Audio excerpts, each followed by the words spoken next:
नमस्कार, मैं मनीष कुमार सरवैया, सहायक प्राध्यापक वाणिज्य, शासकीय गजानन अग्रवाल स्नातकोत्तर महाविद्यालय भाटापारा, आप सभी का स्वागत करता हूं। आज हम एमकॉम चौथे सेमेस्टर के लिए रणनीति प्रबंध नामक एक विषय से संदर्भित एक अध्याय जिसका शीर्षक है रणनीति क्रियान्वयन, स्ट्रेटेजी इम्प्लीमेंटेशन, इस विषय पर चर्चा करने जा रहे हैं। दोस्तों, रणनीति शब्द युद्ध कला से निकला हुआ है।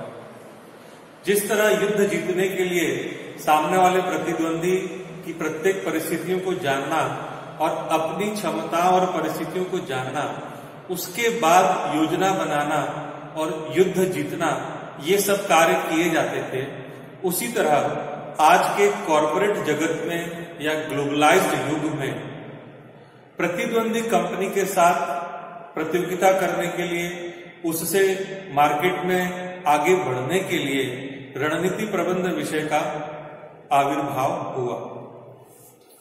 इस विषय के चौथी इकाई में स्ट्रेटेजी इम्प्लीमेंटेशन, रणनीति क्रियान्वयन एक विषय, एक शीर्षक है। सर्वप्रथम कंपनी और उसके टॉप मैनेजमेंट के जो कर्मचारी रहते हैं, प्रबंधक रहते हैं, वो रणनीति निर्माण करते हैं, जिसे अंग्रेजी में स्ट्रेटेजी फॉर्मुलेशन कहा जाता है। रणनीति निर्माण पूर्णतः विचार आधारित प्रक्रिया है।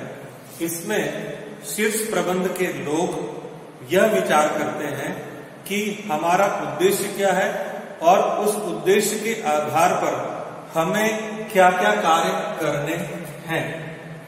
वही दूसरे कदम की ओर जाते हैं। दूसरा कदम है रणनीति क्रियान्वयन, स्ट्रेटेजी इम्प्लीमेंटेशन। यह पूर्णतः कार्य आधारित प्रक्रिया है। मतलब विचार में जो सोचा गया है, अब उसको वास्तविक जिंदगी में कैसे रूपांतरित करना है, इसके लिए क्या क्या कार्य करने हैं, कार्य कैसे करने हैं, प्रतिदिन के कार्य कौन कौन से होंगे, इसे रणनीति क्रियान्वयन कहा जाता है। रणनीति क्रियान्वयन वास्तव में बड़ा चुनौतीपूर्ण कार्य है। दोस्तों, पढ़ने की नजर से पाठ्य पुस्तक में स्ट्रेटेजी फॉर्मुलेशन के बाद स्ट्रेटेजी इम्प्लीमेंटेशन बताया गया है। यह केवल पढ़ने की नजर से ही किया गया है। वास्तव में इन दोनों के बीच में अंतर नहीं किया जा सकता। दोनों एक दूसरे से जुड़े हुए हैं। अब जैसे मैं उदाहरण के लिए बताऊं, आपने फिल्म बाहुबली देखी होगी। बाहुबली फिल्म में जब उनको युद्ध जीतना होता है तो वो एक मॉडल बनाते हैं कि इस तरीके से हमारी सेना इधर आती जाएगी, इधर आती जाएगी, और सामने वाली जो हमारे प्रतिद्वंदी है उसको जीतने के लिए हम इसी रणनीति से आगे बढ़ेंगे। या हम महाभारत का भी उदाहरण ले सकते हैं कि जब ये युद्ध 18 दिन चला तो 18 दिन के लिए अलग अलग युद्ध रणनीतियां बनाई गई थी, ताकि आगे कौरवों के साथ विजय कैसे प्राप्त की जा सके। रणनीति क्रियान्वयन की प्रक्रिया क्या होती है, उसको समझने की कोशिश करते हैं। उदाहरण के लिए, जैसे हमें रोटी बनानी है तो रोटी बनाने की एक प्रक्रिया होती है। सबसे पहले आटा लिया, उसको पानी डाल के गूंथा, उसके बाद लोई बनाई। लोई बनाने के बाद उसको चाक और बेलन में गोल गोल रोटी बनानी है। तत्पश्चात तवे में रखना है और गैस ऑन करके उसको सेकना है। इस सीक्वेंस हम आगे बढ़ते हैं तो हम उस कार्य को समझ सकते हैं।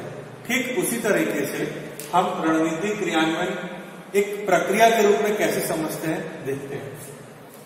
सबसे पहले कंपनी का दर्शन, कंपनी का विजन क्या है, वह क्या काम करना चाहती है, वह किस तरीके से काम करना चाहती है, उसके आधार पे कंपनी के शीर्ष प्रबंध के लोग रणनीति का निर्माण करते हैं, स्ट्रेटेजी फॉर्मुलेशन करते हैं। स्ट्रेटेजी फॉर्मुलेशन करने के लिए जुड़े हुए लोगों को, शीर्ष प्रबंध के लोगों को, मध्य प्रबंध के लोगों को, निम्न प्रबंध के लोगों को, उन सबको शामिल करना बेहद जरूरी है। रणनीति जब बन जाती है, उसका निर्माण हो जाता है, यह पूर्णतः विचार आधारित प्रक्रिया है।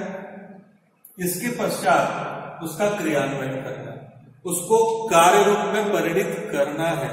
और जब कार्य रूप में परिणित करना है तो जो विचार कंपनी के शीर्ष प्रबंधकों ने अपनाया है वो उन सभी के मस्तिष्क में है।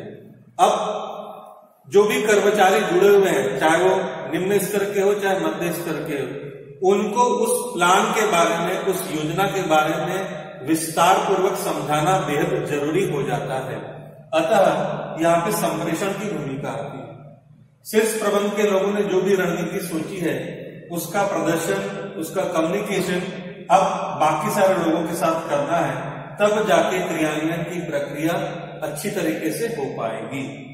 अब क्रियान्वयन से जुड़े हुए बहुत अलग अलग पहलू हैं। सबसे पहला पहलू है कि हर प्रकार के कर्मचारियों को उनकी भूमिकाएं बतानी है कि शीर्ष प्रबंधकों ने इस तरीके से रणनीति बनाई है और अब हमको इस तरीके से काम करना है। उसमें सर्वप्रथम एक पहलू आता है जवाबदेही तय करना।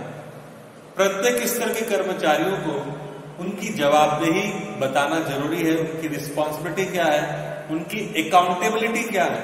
जब तक उन्हें जवाबदारी नहीं दी जाएगी तब तक काम करने के लिए उन पर प्रेरणा और दबाव नहीं बनेगा। इसका दूसरा पहलू होता है उस कार्य के लिए समय सीमा तय करना, डेडलाइंस तय करना। कर्मचारियों को अमुक अमुक काम दिया है, अब इस 1 हफ्ते में या 2 हफ्ते में जो भी समय सीमा है उनको दे दी जाए ताकि वो उस समय में काम को पूरा कर दे। इसका तीसरा पहलू होता है स्वामित्व देना या ऑनरशिप देना। इसका आशय यह है कि जब किसी कर्मचारी को जवाबदारी दी गई है, कर्तव्य दिया गया है, तो उसका दूसरा पहलू है उसको अधिकार भी दिया जाए। मतलब यह है कि शक्ति का कुछ विकेंद्रीकरण कर दिया जाए और उनको उस काम की पूर्ति करने के लिए कुछ जरूरी अधिकार प्रदान कर दिया जाए। जब ये हो जाता है, अब वह जरूरी है कि कौन कौन कैसे कैसे किस किस तरीके से काम कर रहा है, इसके लिए एक मॉनिटरिंग सिस्टम को डेवलप किया जाए, जिसे हम पुराने जमाने में युद्ध नीति में कहते थे कि सूचना तंत्र होता था, गुप्तचरी होती थी कि कौन क्या क्या कैसे कैसे काम कर रहा है, वो आके राजा को बताता था। ठीक उसी प्रकार से, हालांकि ये सेम वैसा ही नहीं होता है। आजकल तो विभिन्न प्रकार से कैमरे लगा दिए जाते हैं, सूचना के सिस्टम होते हैं, रिपोर्टिंग्स के सिस्टम होते हैं, वो सबका एक संपूर्ण स्वरूप मॉनिटरिंग सिस्टम होता है। अलग अलग व्यक्ति कैसे कैसे काम कर रहे हैं ये देखने के बाद जिन लोगों ने रणनीति बनाई है उनको इसका पूरा प्रतिपुष्टि देना या फीडबैक देना। यदि किसी व्यक्ति के काम में कोई कमी दिखती है या कुछ सुधार की गुंजाइश दिखती है तो फिर अब उसका एडजस्टमेंट करने की आवश्यकता आती है, उसका समायोजन करना की आवश्यकता आती है। तो जिन लोगों ने रणनीति का निर्माण किया है वो फिर उस निर्माण का काम जब अगली बार करेंगे तो उसमें और अच्छे से सुधार कर सकेंगे। रणनीति निर्माण यानी कि फॉर्मुलेशन और रणनीति क्रियान्वयन इम्प्लीमेंटेशन के बीच अंतर जान के भी हम इन दोनों के बीच के संबंध को समझ सकते हैं। जैसे पहला, रणनीति निर्माण एक बौद्धिक प्रक्रिया है, यह पूर्णतः इंटेलेक्चुअल प्रोसेस है।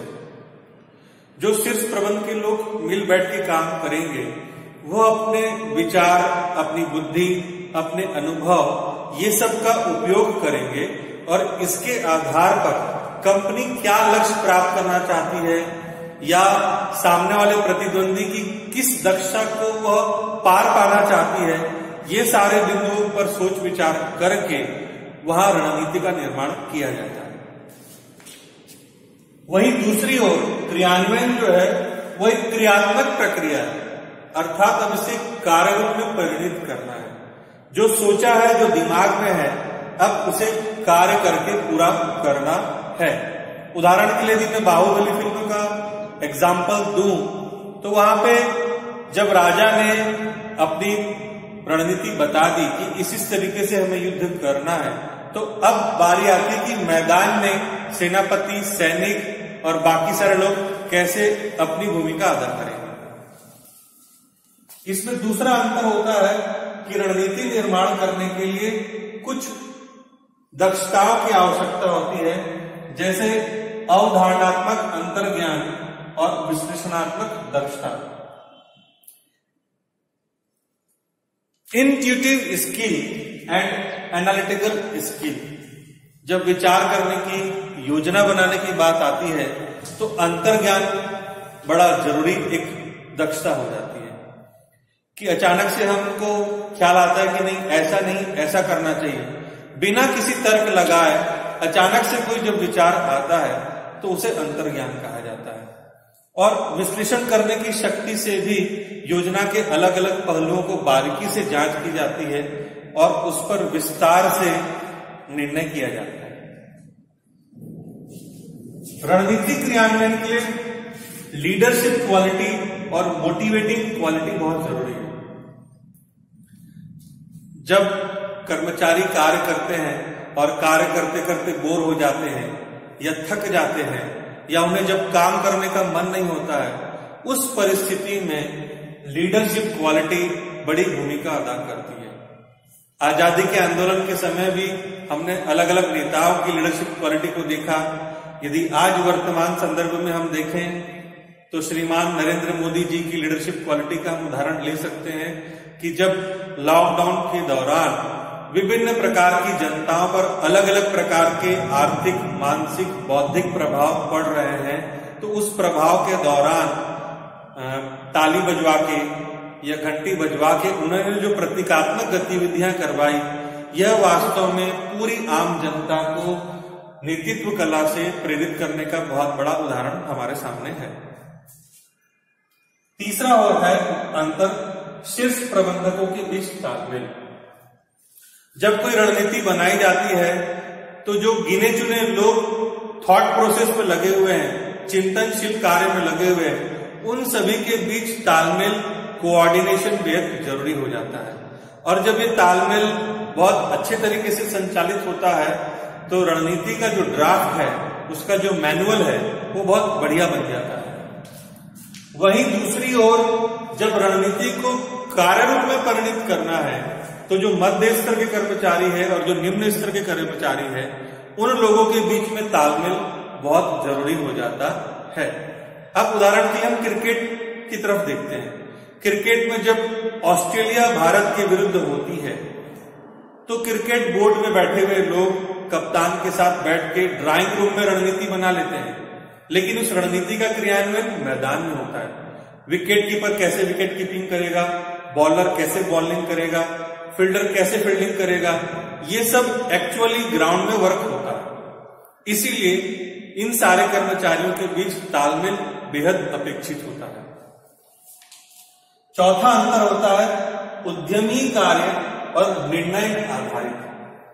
जब रणनीति का निर्माण किया जाता है तो यह वास्तव में एंटरप्रेन्योर वर्क होता है। जैसे भारत में दूरसंचार तकनीक क्रांति का पूरा श्रेय धीरूभाई अंबानी की कंपनी रिलायंस को जाता है, जहां सारे विश्व में उस समय मोबाइल की कॉल दरों के रेट बहुत ज्यादा थे। अचानक से धीरूभाई अंबानी ने रिम नामक एक मोबाइल लॉन्च किया और उसका एक बहुत बड़ा स्लोगन हम सबके सामने आया, कर लो दुनिया मुट्ठी में। और उस कंसेप्ट के साथ सस्ते मोबाइल और सस्ती दरें हम सब आम जनता के सामने प्रस्तुत की गई। यह एक प्रकार से उद्यमी और एक बहुत बड़े निर्णय का कार्य था। अब इसका दूसरा पहलू आता है क्रियान्वयन के लिए प्रशासनिक कार्य और कार्यात्मक निर्णय आधारित। जब रिम नामक मोबाइल की घोषणा धीरूभाई अंबानी की कंपनी ने की तो अब विभिन्न देश के विभिन्न इलाकों में अलग अलग तरीके से लोगों तक उसकी पहुंच कैसे बनानी है, किन किन आधार पर टावर लगाने हैं, लोगों को मोबाइल कैसे बांटने हैं, ये सब प्रकार का काम प्रशासनिक कार्य था। और कार्य करने के दौरान अलग अलग प्रकार के निर्णय लेके उस बड़ी दूरसंचार क्रांति को अंजाम दिया गया, जिसका आज हम सभी लाभ उठा पा रहे हैं कि पूरे भारत में सभी जगह लगभग फ्री में हम बात कर पा रहे हैं। पांचवा, रणनीति निर्माण के लिए प्रभावशीलता जो शब्द है उस पर जोर दिया जाता है। अंग्रेजी में इसे कहते हैं इफेक्टिवनेस, यानी कि सही काम करना।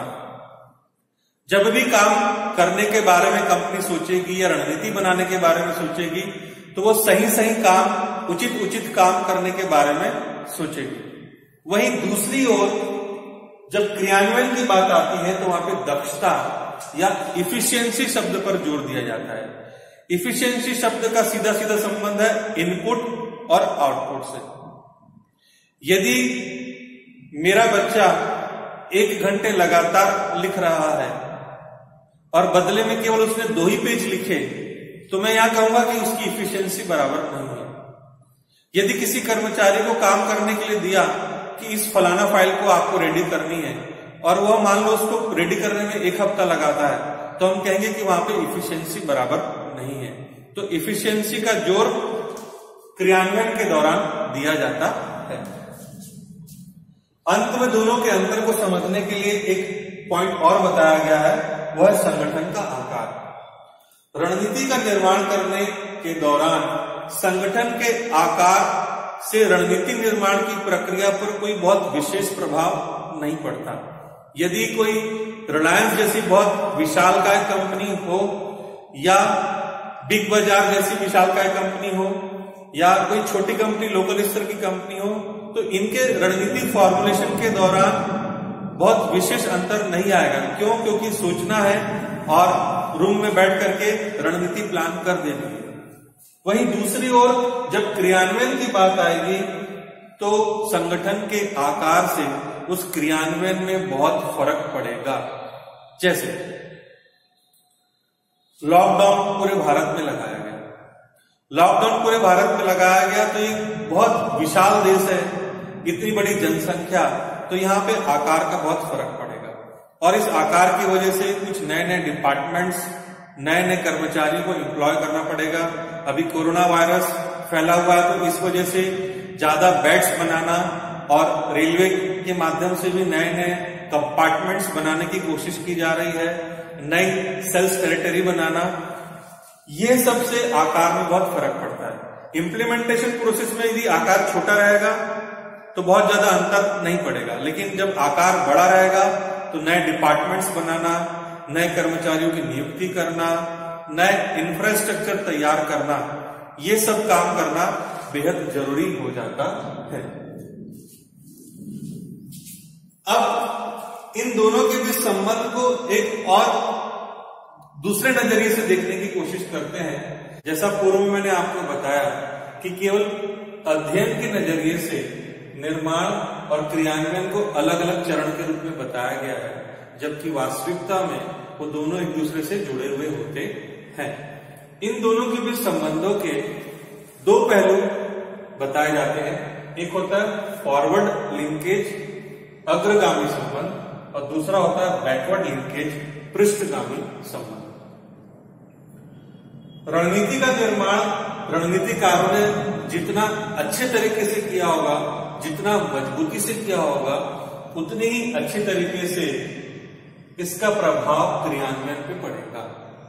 क्रियान्वयन के दौरान रणनीतिकार उसमें अपना इन्वॉल्वमेंट रखते हैं और जो भी जरूरी मिडिल स्तर के, लोअर स्तर के कर्मचारी रहते हैं उनको समझाते हैं, उनको मोटिवेट करते हैं, उनके साथ कार्य करते हैं। तो इस प्रकार से जितनी अच्छी रणनीति का निर्माण उतना अच्छा क्रियान्वयन। वहीं दूसरी ओर इसका एक बैकवर्ड लिंकेज होता है।